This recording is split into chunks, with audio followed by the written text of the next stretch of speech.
Empty feel करने का मतलब है कि एक इंसान की लाइफ में अब कोई पैशन नहीं बचा है और वो इस वजह से इमोशनल नमनेस या फिर होपलेसनेस महसूस कर रहा है। जब आपके आसपास आपको खुश और ऐसे लोग दिखते हैं जिनकी लाइफ मीनिंग से भरी हुई है लेकिन आप उनसे रिलेट नहीं कर पाते, तब आपको अपने अंदर कुछ ना कुछ मिसिंग फील होता है। आपका ध्यान रोज के कामों से हटकर दुनिया के सबसे डीप क्वेश्चंस या फिर पेसिमिज्म से भर जाता है। और जहां शॉर्ट टर्म में ये फेज एक इंसान को लाइफ और अपने बारे में कई इंसाइट्स देकर जा सकता है, वहीं अगर ये फेज कुछ हफ्तों या महीनों तक चलता है और आप इससे कुछ सीखने के बजाय और ज्यादा डिप्रेस्ड, एंग्शियस और होपलेस होते जा रहे हो, तो आपको इस स्टेट से जरूरी स्टेप्स लेकर बाहर निकलना होगा। इसलिए आज के एपिसोड में हम ऐसे 5 रीजंस को डिस्कस करेंगे जो आपको समझाएंगे कि आप एम्प्टी क्यों फील कर रहे हो और आपको इससे बाहर निकलने के लिए क्या करना होगा। नंबर 1, लाइफ में कोई गोल ना होना। हमें अपनी लाइफ में अपना मोटिव या पर्पस हमेशा पता होना चाहिए, जिससे हमें ये आइडिया रहे कि हमारी जिंदगी किस दिशा में जा रही है। हमारे गोल्स और ड्रीम्स हमें बताते हैं कि हमें मोमेंट टू मोमेंट किस तरह से एक्ट करना चाहिए। और जब हमारी लाइफ में कोई वैल्यूड गोल ही नहीं होता तो हमें ये भी नहीं पता होता कि हमें हर मोमेंट में क्या करना चाहिए और क्यों कुछ भी करना इंपॉर्टेंट है, और इस वजह से हम एम्प्टी फील करने लगते हैं। नेचुरली आपके पास जब कुछ मीनिंगफुल काम करने के लिए नहीं होगा और आपको अपनी रिस्पॉन्सिबिलिटीज भी मीनिंगलेस लगेंगी, तो आप अपनी लाइफ में बोर्ड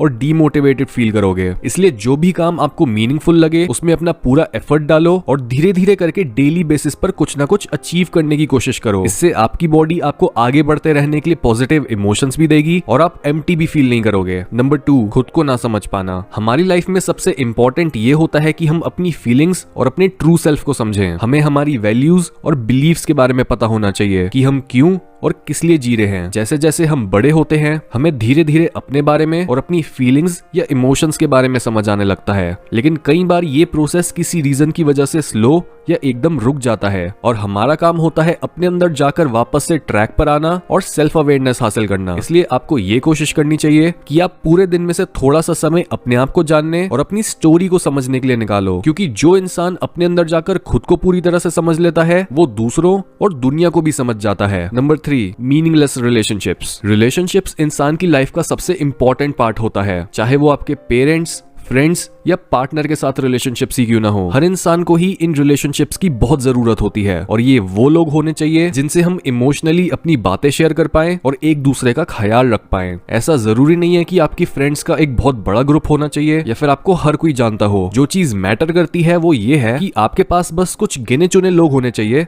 जिन पर आप ट्रस्ट कर सको और ऐसा फील कर सको कि आपको भी कोई डीपली समझता है। लेकिन जब आपके पास ऐसे रिलेशनशिप्स नहीं होते तब आपको ऐसा लगता है कि आप इस दुनिया में अकेले सफर कर रहे हो और कुछ भी मैटर नहीं करता। प्यार एक ऐसी चीज है जिसे हम फील ज्यादा क्लियरली कर सकते हैं लेकिन एक्सप्लेन नहीं। इसलिए इवन दो हमें ये तो लग सकता है कि रिलेशनशिप्स उतने इंपॉर्टेंट नहीं होते, लेकिन जब हम एक्चुअल में किसी इंसान के साथ क्लोज बॉन्ड बनाते हैं तब हमारी लाइफ खुद ब खुद मीनिंग से भर जाती है और हमारी एम्प्टीनेस की फीलिंग भी गायब हो जाती है। नंबर 4, जरूरत से ज्यादा social media uses. Social media बहुत हेल्पफुल है अगर हम इसे एक्चुअल में ज्यादा प्रोडक्टिव और अपनी लाइफ की क्वालिटी को इंप्रूव करने के लिए यूज करें, लेकिन जब हम जरूरत से ज्यादा इन एप्स और वेबसाइट्स को यूज करने लगते हैं तब ये हमारी लाइफ की क्वालिटी को बढ़ाने के बजाय हमें और ज्यादा डिप्रेस्ड और एम्प्टी फील कराने लगती हैं। जब हम अपने फ्रेंड्स या सेलिब्रिटीज को सोशल मीडिया पर एंजॉय करते हुए देखते हैं और हमें ये लगता है कि वो हमारे से ज्यादा खुश हैं, तो हम कहीं ना कहीं उनसे जेलस हो जाते हैं और हमें ऐसा लगता है कि सिर्फ हम ही ऐसे हैं जो मिस आउट कर रहे हैं, जिसके बाद हम भी खुद अपनी पोस्ट्स डालकर या फिर दूसरों के एंटरटेनिंग कंटेंट को देखकर डोपामीन हिट्स लेते रहते हैं और अपने आप को इस चीप प्लेजर के साथ